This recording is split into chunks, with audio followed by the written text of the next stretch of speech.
Assalamualaikum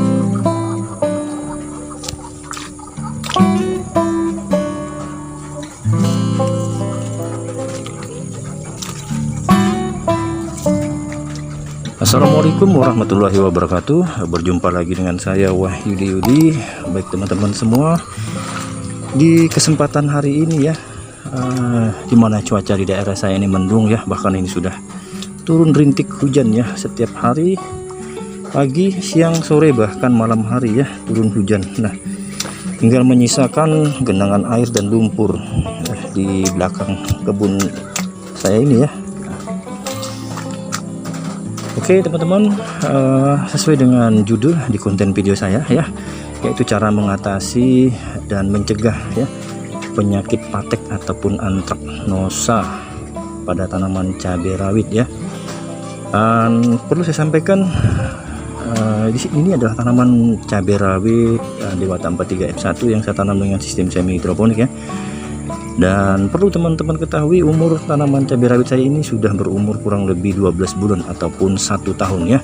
Nah, bisa dibayangkan ya, untuk penyakit patek atau antraknosa ini sangat mudah sekali ya menyerang tanaman cabai rawit ya yang umurnya sudah tua seperti ini ya, rentan sekali ya.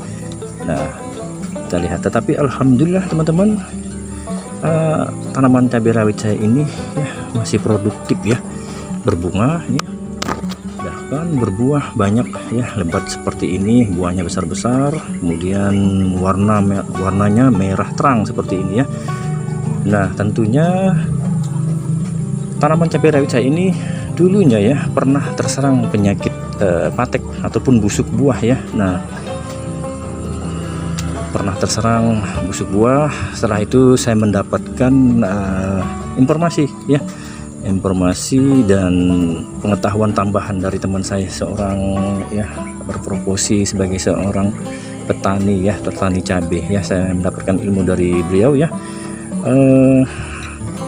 untuk penyakit patek ini yang disebabkan oleh cendawan dan jamur ini bisa kita cegah ya, bisa kita cegah ya, mencegah lebih baik ya daripada mengobati ya. Nah, alhamdulillah dalam 3 bulan terakhir ini ya, buah cabai rawit saya alhamdulillah sudah mulai berkurang terkena penyakit patek ataupun busuk buahnya. Kita lihat ya.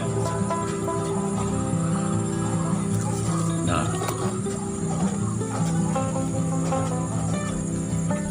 ya ini dia. Namun tidak secara keseluruhannya ya aman ya, ada sebagian juga yang terkena. Nah, ini sudah sebagian ya, sudah berkurang ya. Nah, ini teman-teman berkurang. Oke, cara mengatasi yang pertama ya, cara mengatasi ya kita petik saja buahnya ini ya. Nah, ini buah cabai rawit yang sudah terkena seperti ini ya, hitam ya, hangus, busuk seperti ini ya, busuk buah ya, kita petik saja. Mungkin masih ada yang lain ya, seperti ini sudah saya petik semua ya teman-teman. Nah, ini oke, kita petik, kita masukkan dalam wadah tempat seperti ini ya, kita amankan, kita buang ataupun kita bakar, jangan sampai kita dekatkan lagi ya, nanti ini menyebar lagi nih cendawan ataupun jamurnya ya, nanti malah berkembang lagi ya. Nah, itu cara pertama. Kemudian cara kedua ya, yang disarankan oleh teman saya dan saya terapkan, yaitu mengganti media tanamnya ya. Nah, media tanamnya saya ganti, saya kurangi media tanahnya ya, saya campur. Nanti akan saya sampaikan ya. Nah, nanti insya Allah akan saya sampaikan kembali di video berikutnya ya, cara mengganti media tanam ya, atau tanaman cabai rawit yang sudah terkena patek ya. Jadi kita mulai lagi ya, kita coba mencegahnya ya, walaupun sudah kena kita cegah lagi ya, buah cabainya kita petik semua ya, kita cegah dengan mengganti media tanam yang baru. Oke, saya tinggalkan dulu di sini ya, nanti buah cabainya akan saya buang ini. Kita lihat tanaman cabai rawit saya yang lain ya. Nah, ini jenis si gantung ya. Nah, ini lebih awal saya terapkan ya penggunaan media tanamnya ya, sehingga buah cabainya di sini alhamdulillah untuk sementara aman ya, tidak ada yang terkena patek atau busuk buah ya. Lain tanaman cabai rawit ini baru memasuki umur 4 bulan ya setelah tanam. Ini alhamdulillah buahnya besar-besar ya, warnanya merah ya, merona seperti ini ya. Dan untuk sementara belum ada yang terkena penyakit busuk buah ya. Oke teman-teman, akan saya sampaikan pengalaman teman saya ya, dan saya terapkan, saya coba. Alhamdulillah sana sudah mulai aman. Nah, di sini sementara belum ada yang kena ya. Oke, saya sampaikan untuk pertama-tama ya teman-teman,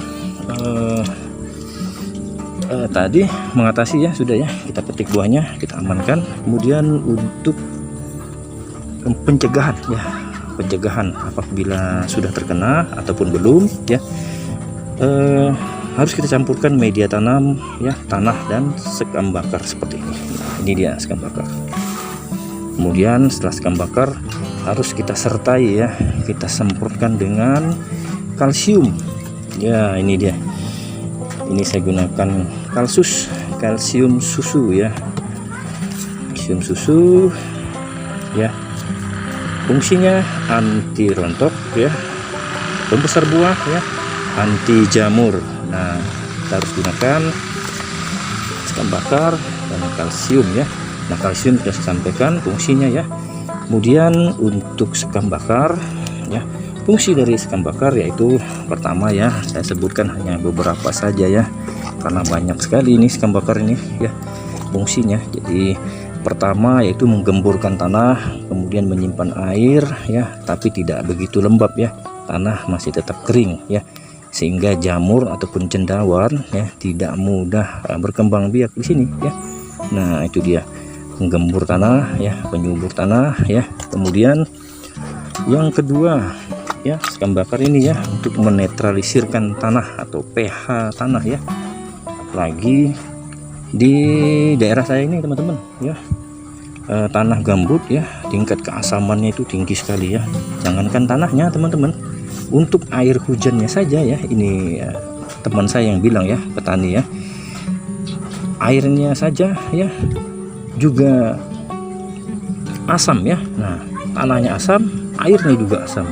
Nah, untuk itu di daerah saya ya, setiap menanam tanaman cabai ya harus disertai dengan sekam bakar seperti ini. Nah, ini dia.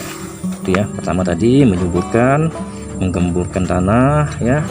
Kemudian mengikat menetralisirkan pH tanah, dan yang ketiga ya, saya sampaikan hanya ketiga saja, yaitu mengikat unsur hara ya. Mengikat unsur hara, kemudian mengikat, nah ini kalsium yang kita berikan ini tidak sia-sia ya. Kita semprotkan setiap 3 hari sekali atau seminggu sekali ya, percuma ya kita semprotkan tapi terkena guyuran hujan setiap hari ya, nah larut, hilang bersama air ya, tidak mengikat. Nah, ini dia fungsi dari sekam bakar ya. Pertama, mengikat unsur hara ya, pupuk apapun yang teman berikan ya, pupuk yang handal sekalipun maupun organik ataupun yang kimia ya, Anda taburkan setiap seminggu sekali atau 3 hari sekali ya. Nah, akan sia-sia, hilang terbawa air ya di musim penghujan seperti ini apabila teman-teman tidak menggunakan ini dia, media sekam bakar seperti ini ya. Yang ketiga yaitu mengikat unsur hara ya, sehingga tanaman yang kita tanam ya cukup ya, nutrisinya, unsur haranya ya cukup, dan daya tahan terhadap penyakit, serangan penyakit ya sangat kuat ya.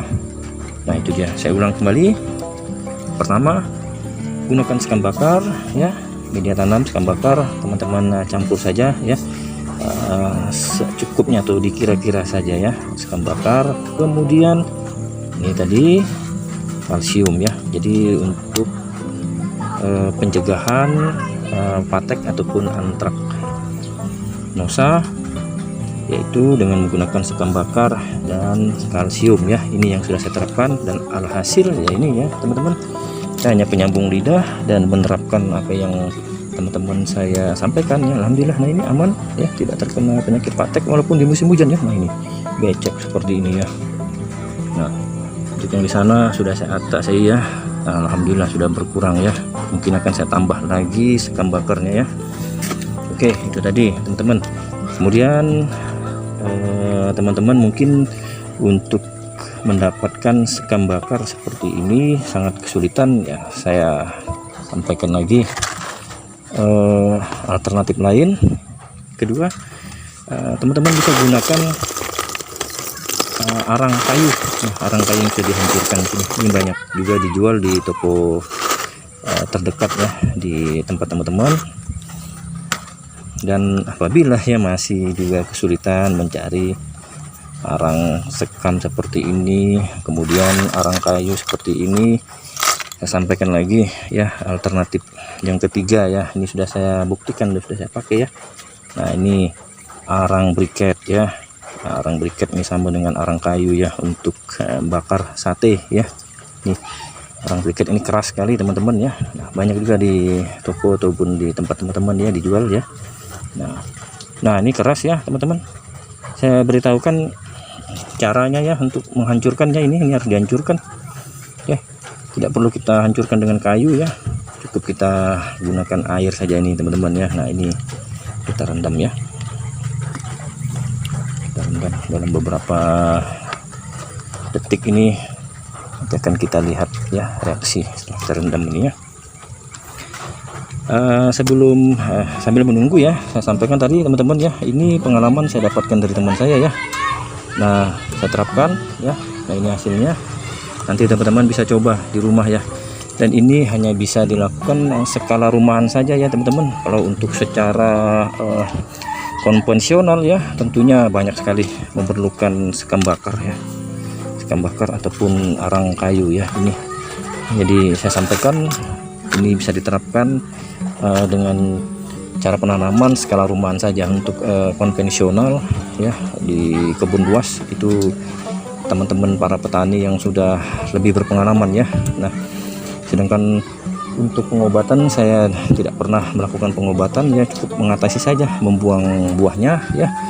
Kemudian saya coba melakukan pencegahan lebih awal ya, seperti ini. Kemudian yang sudah terkena bisa juga kita cegah, kita petik semua buahnya.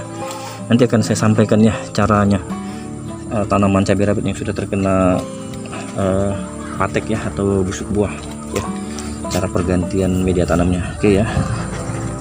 Nah ini kita lihat teman-teman ya.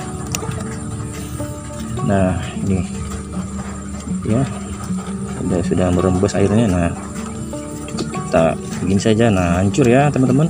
Nah ini kan tidak perlu kita pukul dengan benda keras ya. Nah aman ya. Oke teman-teman. Nah semoga video ini bermanfaat ya teman-teman. Dan ini saya sampaikan teman-teman, ini campurannya sekam bakar dan arang briket ya ini. Nah ini perlu teman-teman lihat ya. Nah ini tebal ya bagian atas. Nah ya. Nah ini di tanahnya gembur ya, nyimpan air tapi tidak basah ya. Nah jadi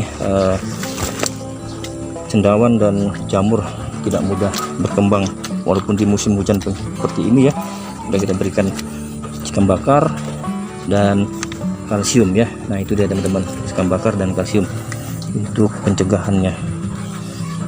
Oke teman-teman, terima kasih ya sudah hadir dan menyimak video saya, cara mengatasi dan pencegahan penyakit patek ataupun antraknosa pada tanaman cabai rawit ya. Kita berjumpa esok hari ya bersama saya Wahyu Yudi ya di video berikutnya. Ini cuaca sudah makin gelap ya dan udah turun hujan ini.